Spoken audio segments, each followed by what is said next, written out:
Hello everybody. I thought I would do an updated video on the spinal fusion. Um, I waited for about a year for my surgery date. Finally, I got one for April the 4th, and now it is April the 22nd. And let me see, make sure April 22nd. And I am home recovering from the surgery. Initially, it was supposed to be for the L5 to S1 spinal fusion with taking out the rest of what was left of a disc, which was pretty much a piece of paper in between the vertebrae. He was to take that out and separate the vertebrae and put a metal cage in there and take off. I had severe osteoarthritis with all the bone spurs on my vertebrae, so he had to take off all the edging of the bone, the vertebrae, and also remove the facet joints that holds each vertebrae together. So then he takes that bone and he slivers it and he mixes it with some type of I don't know, some kind of a bonding compound, cement compound or something like that, and he puts the cage in between the vertebrae, and then he fills the gaps with the bone mixed with that product that he used to trick the body into thinking that the bone is broken, and it will activate the healing process for the bones to fuse. So anyway, so he took a bunch of x-ray 2 days prior for my pre-op, standing x-rays, which I never had done before, and mine was an MRI, laying on my back, put into that little tube. And so when he did the standing one, I guess it was like a lot worse than he thought. So when he got in there, he went in from the back. He didn't do the front or side, minimal invasive. He had to open the whole thing up, and he had to fuse the L3, L4, L5, and S1. So he did that during surgery, and he told me post-op, he said the bones, everything was in such bad condition in there, and the nerves were compressed for so long that once he pulled the bone back into place and lined everything up where it's supposed to be, the nerves were hanging like spaghetti. That's how he said it looked like spaghetti, flattened and stretched and all that stuff. So anyways, so they had to get the nerves, so they were kind of fused to the bone, because I've been suffering with this for 25 years or so, because I was figuring I wouldn't have to get this done because I also have polycystic kidney and liver disease, so I figured I would be dead by now, but I kind of outlived everybody in my family, so I ended up couldn't take the pain anymore. My left leg was going numb. Anytime I went to do anything, it would go numb. And so I thought, well, I have to do something because I got no life at all. Couldn't walk, couldn't, sometimes I was just in a wheelchair, went with cane. It was just awful. So I opted for the surgery. And then when I woke up on April 4th, the surgery was supposed to be 3 hours, ended up taking 6. So I woke up and they tried to ambulate me. So from them trying to ambulate, I didn't go to the floor, but I collapsed because my right leg was completely paralyzed, like no use with that at all. So they got me back in bed and I came to, and they tried me again the next day, and it was the same mess. The right leg was totally useless. Never had a problem with it before. So the surgeon came in and he tried to get me to wiggle my toes. I could wiggle them very, very, very little. So, but there was a little bit of movement that came back. The leg was numb from above the knee. The rest of the way down, I could feel nothing. There was slight numbness in the thigh area.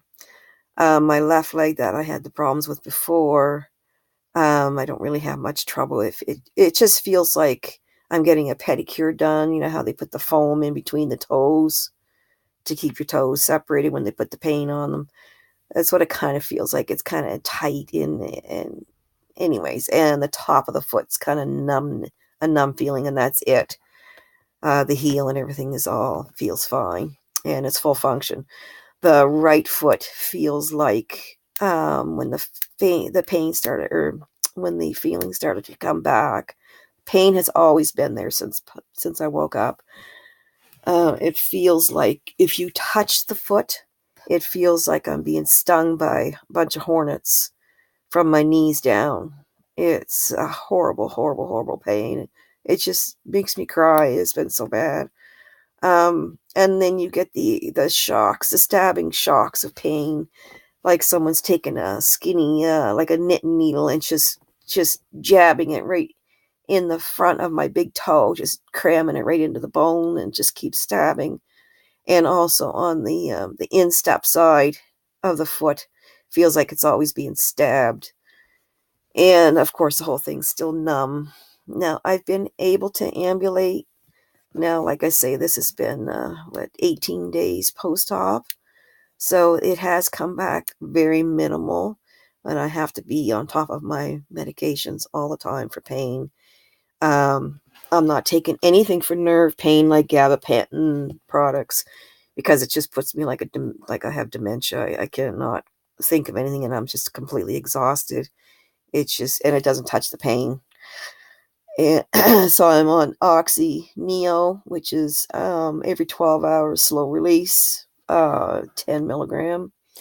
And I'm on the oxycodone, 5 milligram every 4 hours, which seems to be helping. And Tylenol, regular strength Tylenol, 3 tablets every 8 hours. And I make sure I watch the clock diligently and make sure I have those pain pills on board. So anyways, that's kind of where I'm at, walking with a walker.